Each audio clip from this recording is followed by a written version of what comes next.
What's up, guys? We're here outside Core 24 Gym. About to hit a back day. It's Thursday around 8:05. And again, I'm hopping on here more often now to share part of the journey. This is the end of prep. I'm about 2 weeks out plus 2 days. And I want to give a little bit of insight into some things that are going on. I've done powerlifting at the highest level. I've coached at the highest level for almost 20 years. And now venturing into bodybuilding, a lot of this is new to me, and a lot of the things that I'm doing are different and outside my comfort zone. And I want to share that process with you as we go, because my business doesn't stop. My coaching doesn't stop. All that happens is I'm pursuing some level of personal growth through this new journey, and I want to bring you along with me. Come along, we're going to hit a back day with a little bit of shoulders and some arms, do a little bit of cardio and some posing, and then head back home to get some work done.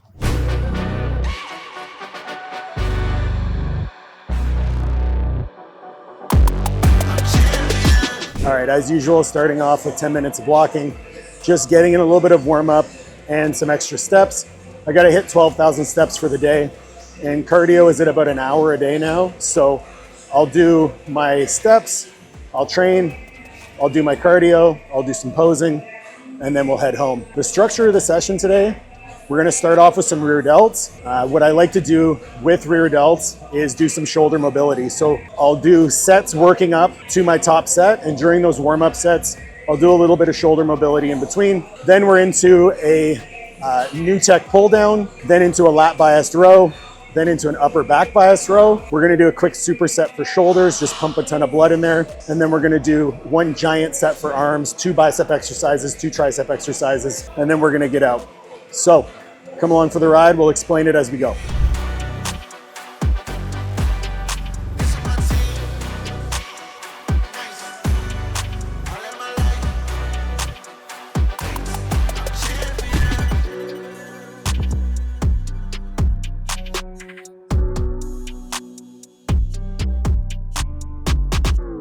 All right, first movement of the day, we're gonna be supersetting rear delt flies on the pec deck and then some banded dislocations. The strategy here, typically in an off-season setting, would be work up to a top set and try to save as much energy for that top set as possible. Now, in a prep scenario, we're trying to reduce a little bit of fatigue.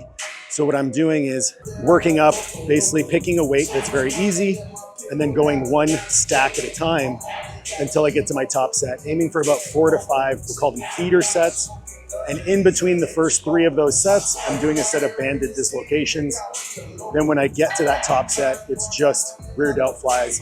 The dislocations are done. It just allows me to get a little bit more of rear delt volume with those dislocations and open up my shoulders so that my pulling movements afterwards are a little bit more fluid. Some key points on execution here. We're gonna have the arms fully extended, elbows just short of lockout. We're gonna be slightly internally rotating the hands, and we're thinking about driving our pinkies as wide as possible, trying not to pull the shoulders back. We're trying to keep protraction in the shoulders and keep the contraction in the rear delt. The other piece of nuance here is we're going to be pausing in that stretched position. So pausing with the arms in front and then squeezing into that contraction, pausing again, just to maintain a bit better connection, and we won't have to use as heavy weights.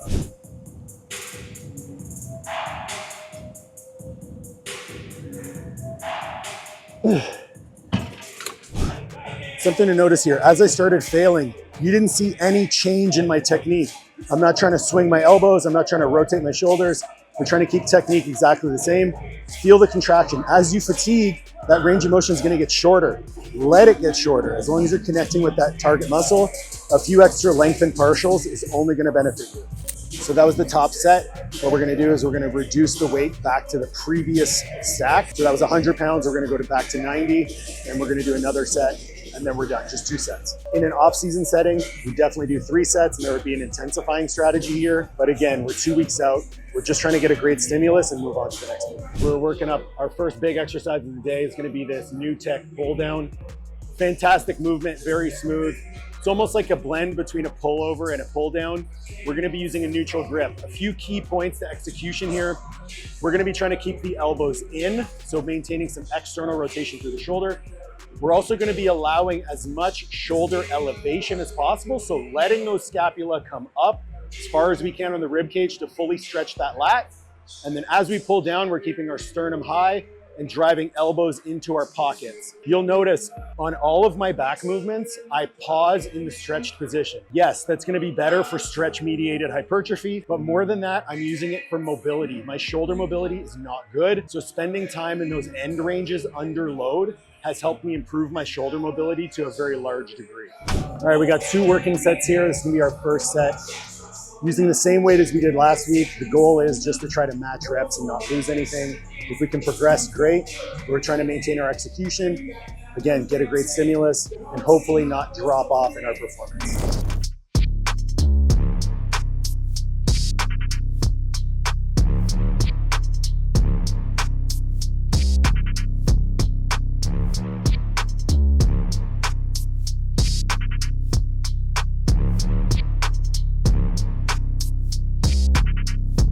Rep match. The question I get a lot from my clients is, should I use straps or Versa grips like I have here when training back?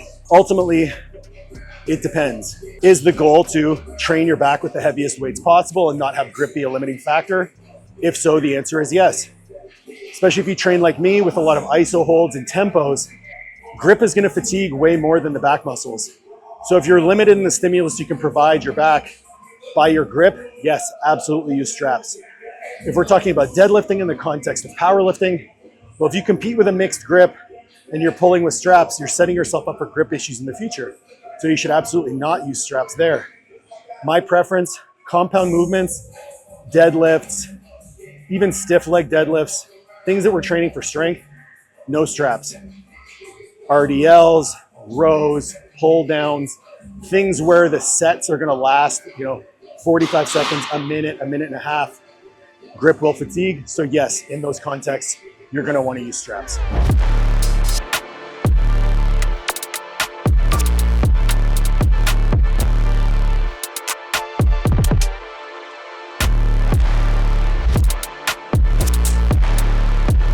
had to pull an audible on that second set, having trouble connecting with my left lat, which my left shoulder is a little bit jammed up. So took that tempo in the last set. 4 seconds up, 2-second pause at the top, try and pause 2 seconds at the bottom. Lowered the weight, top set was 3.5 plates, back down set was 2.5 plates. Got about 10 reps on both sets, so we're right in the perfect rep range. Now we're onto our lat biased row. All right, for our lat biased row, we're gonna be using this Arsenal chest supported row machine. Not the best. The path of the machine kind of diverges, so it comes out. What we're gonna be doing is we're gonna be driving our elbow as hard as we can into the pad and protracting that off shoulder. We're gonna be keeping sternum up, be reaching as far as we can with that working arm. And then on the contraction, we're gonna keep our sternum up and drive that elbow as deep into our back pocket as we can. Noting that when we're training the lats, as soon as that elbow passes the rib cage, you're no longer gonna be accessing lat engagement. It's gonna be coming from up in your pec and your shoulder will roll forward. So what we're trying to do is we're trying to drive that elbow down as we open the chest, and that peak contraction is gonna be with our elbow directly in line with our rib cage. And as usual, we're pausing in end ranges. Whenever you're doing single arm movements or single leg movements, my best tip for you is start with your weaker side. All of us have a weaker side. For me, my left side pulling 1 or 2 reps short of my right side. So what I do is I go to failure on my bad side, take my 1 or 2 minutes rest, and then I just match reps on my good side. The goal is over time, that deficit should equate itself. If you're just going to failure on both sides, that deficit's gonna accumulate and you're gonna run into some functional issues down the line. Another tip for you during prep is when you're trying to accumulate a lot of steps, easiest way is to just pace around the gym like a weirdo. So something that I like doing, as soon as I finish my set, instead of timing my rests on a stopwatch, I'll time how many down and backs I can do in the gym. So it's usually do one arm, down and back, do the other arm, down and back, do the other arm, down and back. If it's a more compound movement, get 2 or 3 laps around the gym, 3 minutes rest, however long it takes you to be ready for that next set. But if you can accumulate steps, you're hacking the system. All right, for the down set here, we're gonna keep the weight the same, but we're gonna eliminate that pause in the stretch, and we're gonna use a little bit more momentum. So we're just trying to be a little bit more fluid with our shoulder movements rather than rigid. I find personally, especially when it comes to improving that scapulothoracic rhythm, so how the scapula moves on the rib cage, it's a very dynamic process. So including some back exercises that are more rhythmic can definitely help you improve that function. An easy way is be strict on your top sets, be more fluid on your down sets. On the First, on the pull downs, we were pretty strict on both sets. On this one, the top set, we were strict. This one, we're gonna be more fluid. And we kind of just follow that framework of including a little bit of fluidity within the training. So I picked up this bottle a long time ago, but I had a top on it that made it really challenging to drink out of. Now that I'm in prep and I'm trying to drink more water, I bought a sippy top for it. But now I feel like a child sipping out of my cup. At least I know it's filled with stuff that are gonna make my muscles big and strong. All right, so we're gonna stay here on the Arsenal chest supported row, but we're gonna just do a bilateral chest supported row with a pronated grip. We're gonna set the seat up so that when our elbows come back, they're coming up nice and high with an upper back emphasis row. We're trying to separate the shoulder blades as much as possible in the stretch and then drive everything back as hard as we can, pulling our chest up, not off the pad, but actually pushing into the pad as we pull everything back. On the lat bias row, we're trying to stop at the rib cage and keep that elbow nice and tight. On an upper back bias row, we're keeping that elbow high and wide and trying to drive elbows behind us as far as we can. All right, for this down set, we're not doing anything special. We're gonna just do the exact same thing. We just took off a 25-pound plate. So top set was 3.5 plates. Back down set, we're just gonna try to match reps or exceed it with 25 pounds less per side. This is just straight sets. 8 to 12, 2 sets, little pause in the stretch position, nothing fancy. In the off-season setting, again, we probably do 3 sets here. There'll probably be some intensity strategy. But right now, we're just trying to get a stimulus, make sure that we stimulate some sort of hypertrophy. How much hypertrophy we're getting with the diet and the cardio the way it is right now, I don't know. But the same way that you built the muscle is gonna be the same way that you keep it. So we need to keep that intensity as high as possible. And all we're doing is just dropping the volume.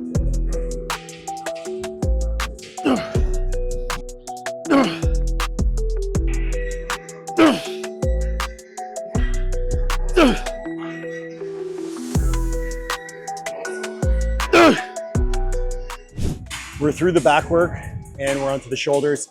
So just a quick superset for shoulders. You know, shout out to John Meadows, who first kind of introduced me to this concept that shoulders tend to grow best from very high volume training, a lot of supersets, a lot of intensifying strategies. We're not necessarily going to do any intensifying strategies today, but we are going to do a superset. So we're going to be supersetting a dumbbell partial lateral raise. So just that bottom end partial lateral raise. We're going to choose a weight that we probably couldn't do a full strict rep with, and we're gonna bang out 30 partials. Then we're gonna hop over here to the machine lateral raise, and we're gonna hit 10 to 15 full range repetitions. So we're gonna be coming all the way up as high as we can. Shout out to Mike Israetel for this movement. Trying to get that delt from its lengthened position all the way to its shortest position. From a functional standpoint, I really like this movement because it allows the shoulder blades to fully open up in that lateral and then elevate as well.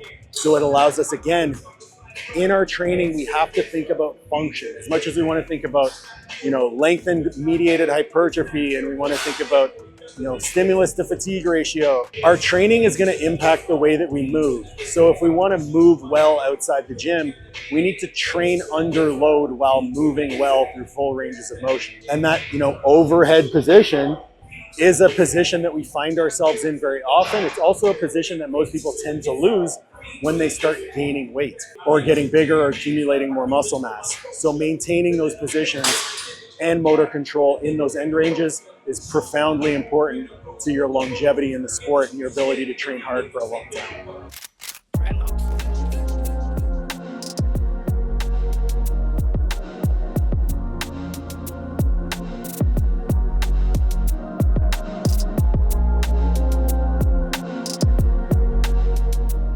All right, died pretty quickly on that shoulder superset, but we're into our arm work. It's a giant set. So with arms, I find my arms respond best. Just a lot of pump work. So yes, we're taking these sets to failure, but they're more so rhythmic. I'm not really locking my shoulders into a tight position. Just trying to move through.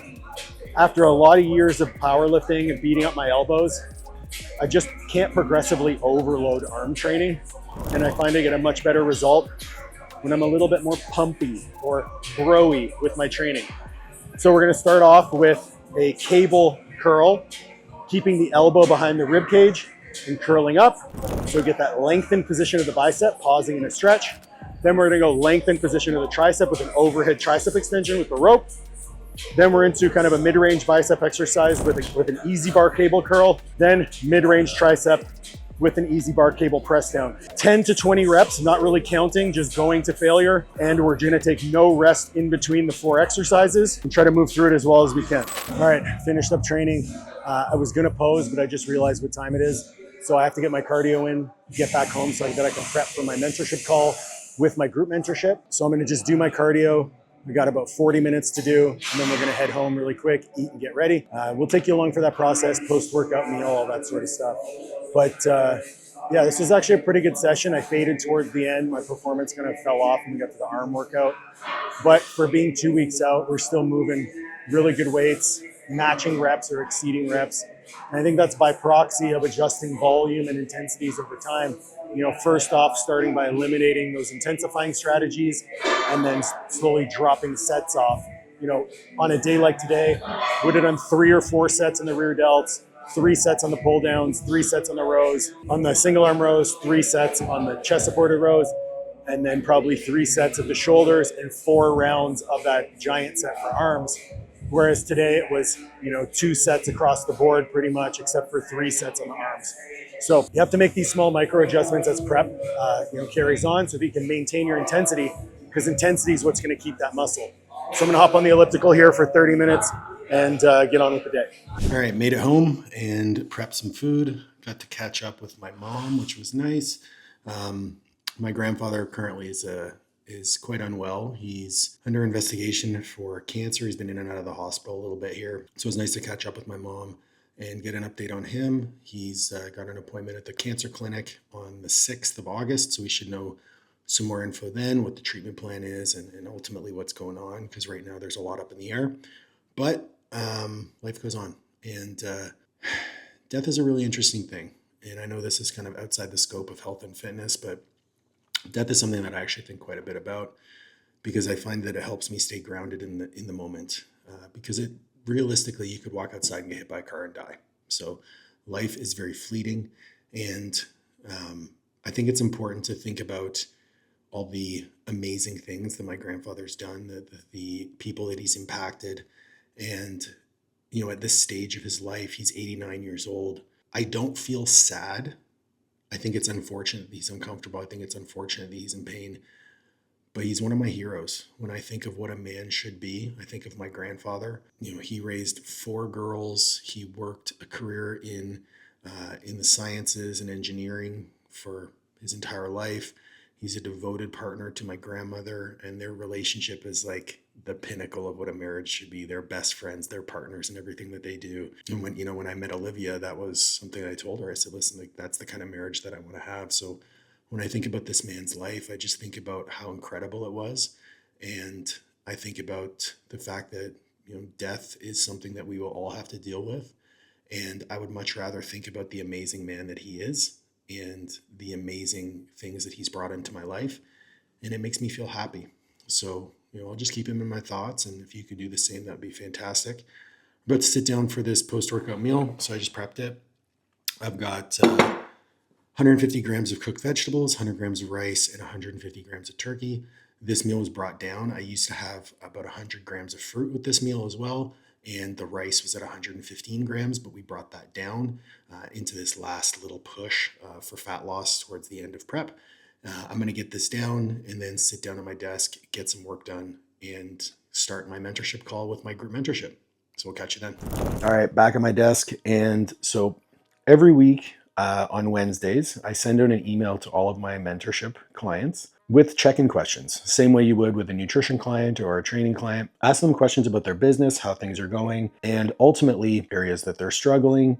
And during our mentorship call with the group, we talk about as many of those topics as possible. We try to dive into things like social media, marketing, leadership, client retention, systems, processes, but also personal development. I'm a firm believer that business is a personal development exercise. And a lot of what we talk about is how to become the best versions of ourselves through operating our business. So in the hour or so before the call starts, so about an hour and 10 minutes, I'll go through all of the check-ins that I received. Usually it's anywhere between 8 to 12, depending on how many people are available for the call that week. But we've had up to I think there are 24 people that are invited to the call, and we've had up to 18 people in those calls, depending on the week. So I'll go in and I'll answer those with a Loom video and then put together the itinerary for the discussion that we're going to have today. So I'll get started on that and I'll check in with you right before that call. Hey, Dave, super impressed with your week, man. Like, there's so much to be proud of here, especially with your coaches stepping up to the plate, showcasing their abilities and representing the brand. I think, especially at the beginning of creating a brand, and within your situation, you're dealing also with the community of the gym and the environment of your gym. Are you worried that this type of behavior might actually negatively impact, your community and the vibes around the gym? The challenge here is that even though education is the gold standard, we all get frustrated and we all get tired of answering the same questions over and over and over again. And, this is why it's so important to remain objective and to check yourself and your mood in receiving the information so that you can respond in a more appropriate fashion. So just sitting here gathering my thoughts, getting a little bit of hydration in, and I just wanted to share some thoughts based on the mentorship calls that I've had today and just some life philosophies in general as it pertains to coaching. One of the things I truly believe that if you're a coach who's trying to build a career, you have to embrace aspects of personal development, because business in and of itself is a personal development exercise. So I just kind of pulled out 3 important things that I want to touch on. The first is radical self-ownership. Now, if you want your business to last, you have to own it. It's always the coach's fault. Everything in your business that goes right and everything that goes wrong is your fault. And that could be construed in a really challenging way, right? Because if clients aren't adhering to the plan, the tendency is to say, oh, they don't have discipline or they're not motivated. But they hired you for a service. They hired you to get them from point A to point B. So whether that's the plan that you're developing, whether that's the way that you're communicating with them, whether that's the way that you are teaching them along the way, all of it is your fault. You design the systems to hold them accountable. You schedule their updates. You are in charge of engaging them within the process. You set the tone for all of the communication. Are you holding them accountable and reminding them of the things that they need to get done? Do they know the expectations? And if something is not working, whether it's onboarding, retention, results, it all starts with you. So taking full ownership over the process and not blaming your client when things are going wrong, and also not patting yourself on the back when things are going right and looking at that as data. Everything that's going on in the coaching process is data. You can't fix what you don't own. So if you don't take ownership, then you can't fix the problem. Client's not getting results. Cool, it's my fault. What can I do to improve? Rather than offloading responsibility to something else, well, then you can't fix it. When you take full ownership, you give yourself the ability to adapt, to evolve, and to improve. Next point I want to talk about is clarity over hustle. Right? We all have the tendency to want to work more or work harder. In my opinion, that's a bit of a cope. It's based on insecurity. You don't need to do more. You need to do what matters. This comes down to coaches often will burn out by chasing more clients, more content, more certifications. That's all well and good because volume is important, right? If I'm just throwing one dart at a dartboard, the chances of me hitting a bullseye are pretty low. But if I start throwing handfuls of darts at that dartboard, I probably will hit more bullseyes. The problem is you're gonna run out of darts. You can only produce so much content. You can only have so many certifications. And at the end of the day, you need to have directional appropriateness or directional correctness or directional accuracy would be a better way to put it. I need to know that the steps that I am taking are leading me appropriately in the direction that I want to go. You need to get clear on what actually moves the needle. You need to have key performance indicators that you set aside time each week to assess and determine whether or not what you're doing is effective. Your weekly non-negotiable tasks, the things that you need to do on a daily basis to move your business forward, are going to be way more important than just stroking your ego and trying to get likes and shares online. Action without clarity creates chaos. I truly believe that. Chaos seems fun, right? People will say, oh, I thrive in chaos. Yeah, maybe in the short term, but thriving in chaos is not a long-term solution to a sustainable business. When your actions are aligned with your goals and values, you gain momentum, you don't burn out, and you have the building blocks for how to move forward. The last point that I want to make is business growth is going to be 100% dependent on your growth as a person. The more self-awareness you develop, the more your business will grow. I truly believe that. I have built our entire business model on the prospect of personal development. Everything that we do in our coaching, in the mentorship, is all about developing you as a person first and foremost, to be the best version of yourself. Your insecurities, your blind spots, your limiting beliefs, these all will show up in your business, whether it be in the way that you communicate, the way that you set up your systems, the way that you manage your productivity, your boundaries, your time. All of these things will show up, and they will show up in a negative manner until they are addressed. Coaches love to talk about client transformation, but those transformations start with you. They start with your own transformation. I can absolutely say that as I have improved myself as a person, our business has grown. As Olivia has developed herself as a person, our business has grown. And as our coaches continue to develop themselves, our business will grow. So I am 100% focused on sharpening all of our skills, our communication, our boundary setting, our emotional regulation. Yes, your emotional regulation matters, because how you interpret things is how you respond. We want to be responsive. We don't want to be reactive, right?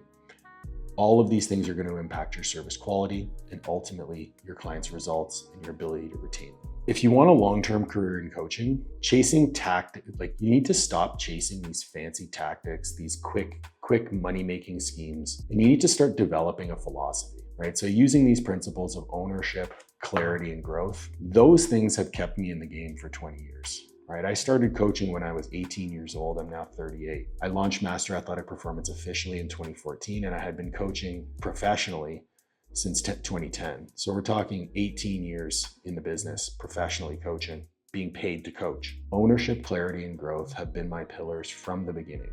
I might not have known it back then, but they've always been present. I want you to use this little talk as an opportunity to pick one of those things, to go all in on it and really evaluate how you and your business are aligned or misaligned and try to move in a more meaningful direction. I'm gonna go hit some cardio. This is gonna be kind of my checkout. I'll post a little bit of posing after this, just so you guys can see the progress. We're sitting 2 weeks and 2 days out from the show. I'm really enjoying sharing this process. I'm really enjoying sharing with you guys a little bit of the behind the scenes with regards to business, more of my life philosophies, and hopefully you're enjoying it.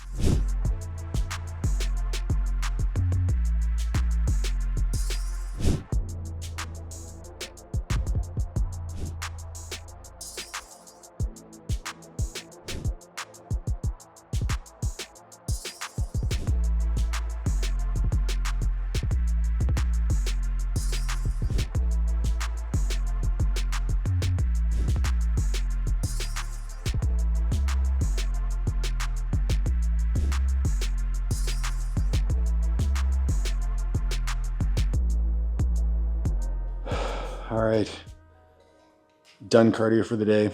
50 minutes down. I did 30 minutes post-workout, 20 minutes just now, a couple rounds of posing. There's something that kind of popped off, and I'll finish my thought is, you know, at 2 weeks out, I feel like I can push a little harder. I feel like I can do a little bit more, and I want to get the most out of this prep. So I thought about staying on for another 10 minutes and getting 60 minutes, even though I'm only programmed 50.